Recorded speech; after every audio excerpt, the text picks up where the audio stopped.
सही कहा है किसी ने, चिंता और चिता में सिर्फ एक बिंदु का फर्क होता है। इस दुनिया में कुछ लोग बेवजह चिंता करते हैं, बिना किसी कारण ही अपने आप को और मन को परेशान करते रहते हैं। चिंता हमें बीमार करती है। आज की इस कहानी में हम सीखेंगे कि क्यों हमें बेवजह चिंता नहीं करनी चाहिए। एक गांव में एक किसान था जिसे एक बहुत ही बुरी आदत लग चुकी थी, और वह आदत थी बेवजह चिंता करने की। वो हर समय किसी न किसी चीज की चिंता करता ही रहता। वो हर समय सोचता रहता है कि कहीं मेरे साथ कुछ गलत ना हो जाए, जबकि उसकी जिंदगी में अभी तक सब कुछ ठीक ही चल रहा था। उसके पास एक बड़ा सा खेत था जिसमें अच्छी खासी फसल हो जाती थी। खेती करने के लिए 2 बैलगाड़ियां थीं, एक अच्छा घर था, एक पत्नी और 2 प्यारे बच्चे थे। लेकिन फिर भी वो किसी ना किसी अनहोनी के बारे में सोचकर बेवजह चिंता करता रहता। कभी सोचता कि अगर मेरी फसल में कीड़े लग गई तो क्या होगा, अगर आवारा पशुओं ने फसल को बर्बाद कर दिया तो क्या होगा, अगर सूखा पड़ गया या अत्यधिक बारिश हो गई तो मेरी फसल खराब हो जाएगी। ऐसे ही वो भविष्य की अन्य बातों के बारे में सोचकर बेवजह चिंता में डूब रहा था, जैसे कि कहीं खेती के समय मेरे बैल बीमार ना पड़ जाए, मेरे बच्चों का भविष्य कैसा होगा, कहीं बुढ़ापे में मुझे कोई बड़ी बीमारी ना हो जाए, मेरे बच्चे बुढ़ापे में मेरा ख्याल रखेंगे भी या नहीं, वगैरह वगैरह।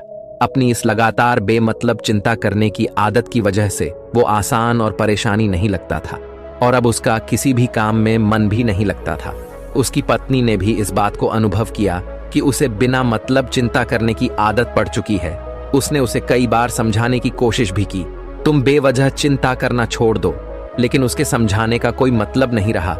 उसे पता चला कि नगर में एक महात्मा आए हैं जिनके पास सारी समस्याओं का हल है। फिर एक दिन वो उसे लेकर एक बौद्ध भिक्षु के आश्रम में पहुंची। बौद्ध भिक्षु बहुत ही बुद्धिमान और ज्ञानी व्यक्ति थे।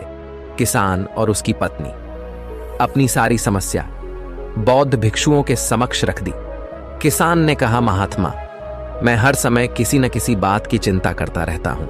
मैं ज्यादातर उन बुरी चीजों के बारे में और फिर कभी अपना हाथ अपने सिर पर रखते तो कभी जमीन पर। वो बहुत ही चिंतित और बेचैन चकर चिंतित होता रहता हूं, जो अभी तक मेरे साथ हुई भी नहीं। किसान की समस्या को पूरे ध्यान से सुनने के बाद बौद्ध भिक्षु ने कहा, ठीक है, तुम दोनों कल सुबह आना और फिर मैं तुम्हें तुम्हारी समस्या का समाधान बता दूंगा। अगली सुबह जब किसान और उसकी पत्नी बौद्ध भिक्षु के आश्रम में पहुंचते हैं तो देखते हैं कि बौद्ध भिक्षु बहुत ही चिंतित अवस्था में जमीन पर पालथी मारकर बैठे हुए हैं और उनके सामने एक दूध से भरा गिलास रखा हुआ है। बौद्ध भिक्षु बार बार उस दूध के गिलास की तरफ देख रहे हैं और फिर कभी अपना हाथ अपने सिर पर रखते तो कभी जमीन पर वो बहुत ही चिंतित और बेचैन दिखाई पड़ते थे। ये देखकर किसान ने पूछा, महात्मा, आप इतने परेशान क्यों लग रहे हैं?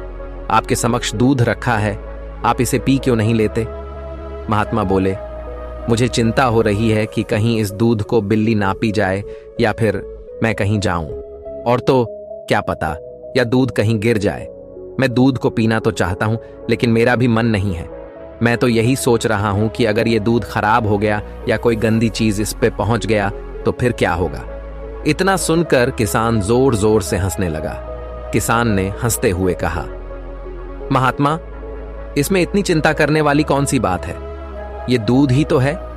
अगर इसे बिल्ली ने गिरा दिया, ये खराब हो गया, या फिर किसी ने इसे पी लिया तो क्या हो गया? ये आपको दोबारा मिल जाएगा, और वैसे भी आपका चिंता करना व्यर्थ है, क्योंकि ना तो अभी इसे बिल्ली ने गिराया है, ना ही खराब हुआ है, और ना ही अभी इसे किसी ने पिया है, और हो सकता है कि भविष्य में ऐसा हो भी न। किसान के मुंह से ये बातें सुनकर बौद्ध भिक्षु मुस्कुराए और बोले, मैं भी तो तुम्हें ही यही समझाने का प्रयास कर रहा हूं कि भविष्य की उन घटनाओं की चिंता करना व्यर्थ है जो अभी हमारे साथ हुई ही नहीं, और बहुत बड़ी संभावना है कि वो कभी होगी भी नहीं, और अगर हो भी गई तो जिस चीज को तुम्हें एक बार हासिल कर सकते हो उसे तुम दोबारा भी हासिल कर सकते हो, और अगर नहीं कर पाए तो कोई बात नहीं, क्योंकि समस्याओं के आने के साथ ही उन समस्याओं का सामना करने की हिम्मत भी अपने आप ही आ जाती है। ये बातें सुनने के बाद किसान को लगा जैसे किसी ने उसके गाल पर एक थप्पड़ मारकर उसे नींद से जगा दिया हो। उसे महसूस हुआ कि वो भी तो यही गलती कर रहा है। वो भी तो भविष्य की उन घटनाओं के बारे में सोचकर चिंतित हो रहा है जो अभी तक घटी ही नहीं और शायद कभी घटेगी नहीं। वो और फिर बौद्ध भिक्षु के चरणों में गिर पड़ा और कहने लगा, इतनी आसान में मुझे मेरी गलती का एहसास करवाने के लिए आपका बहुत बहुत धन्यवाद, और मैं आज से पूरा प्रयास करूंगा, मैं बेवजह चिंता करना बंद कर दूंगा।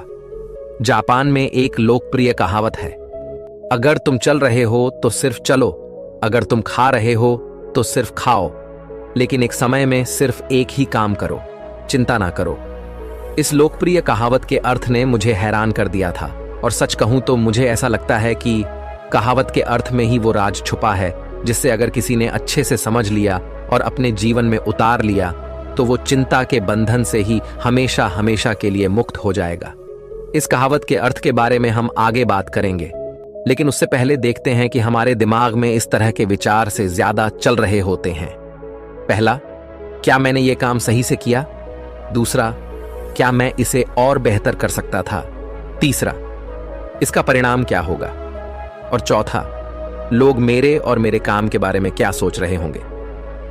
ये ऐसे कुछ विचार हैं जो हमारे दिमाग की सिस्टम में ज्यादातर समय चलते रहते हैं, लेकिन हमें पता नहीं चलता क्योंकि हमने इन विचारों के साथ जीना सीख लिया है। और हमारा दिमाग काम भी ऐसे ही करता है कि अगर हमने इसे किसी काम को कई बार करवा लिया तो फिर ये उसे अपनी आदत बना लेता है और फिर हमारे चाहे बिना भी उस काम को करने का प्रयास करता है। शुरुआत में तो हम किसी भी काम को अपनी इच्छा से पूरे होशो हवास में करते हैं, लेकिन बाद में वो हमारी आदत बन जाता है और फिर हम बस बेहोशी की हालत में बिना सोचे समझे उस काम को करते चले जाते हैं। जब एक बच्चा छोटा होता है तब उसे पता नहीं होता कि चिंता क्या है, लेकिन जैसे ही वो बड़ा होता है माँ बाप कहना शुरू कर देते हैं, बेटे आपको होमवर्क करना है, आपको उसकी चिंता नहीं हो रही, आपके एग्जाम आने वाले हैं, आपको उसकी चिंता करनी चाहिए। और ऐसे ही ना जाने कितनी सारी चीजों के लिए बच्चों के आसपास के लोग उसे चिंता करने के लिए कहते हैं और वो छोटा बच्चा इस बात को मान लेता है। ये अच्छा, किसी भी काम को करने के लिए हमें उसकी चिंता करनी पड़ती है और फिर वो भी किसी काम की घटना के बारे में बार बार सोचने लगता है। शुरुआत में तो वो ये काम जानबूझकर करता है, लेकिन धीरे धीरे उसका मन इसे अपनी आदत बना लेता है और फिर ना चाहते हुए भी उसका मन एक ही विचार के बारे में बार बार सोचता रहता है और फिर वो अपनी पूरी जिंदगी चिंता के इस जाल में फंस कर रह जाता है। लेकिन अब प्रश्न यह उठता है कि इसका समाधान क्या है? तो इसका समाधान है ऊपर बताई गई जिन कहावत का अर्थ यानी जागरूकता। हमें अपने विचारों के प्रति जागरूक होना पड़ेगा। हमें थोड़ी देर रुककर इस बात पर ध्यान देना होगा कि कहीं हम ना चाहते हुए भी एक ही घटना के बारे में तो बार बार नहीं सोच रहे हैं। हमें पूरी जागरूकता के साथ ये देखने का प्रयास करना होगा कि पूरे दिन हमारे अंदर इस तरह के विचार उठते रहते हैं। अब आप पूछ सकते हैं, केवल जागरूकता क्या करेगी? मैं कहता हूं, या काफी है।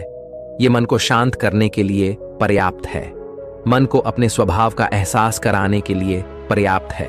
और जीवन में जागरूकता लाने का सबसे आसान तरीका है ध्यान करना।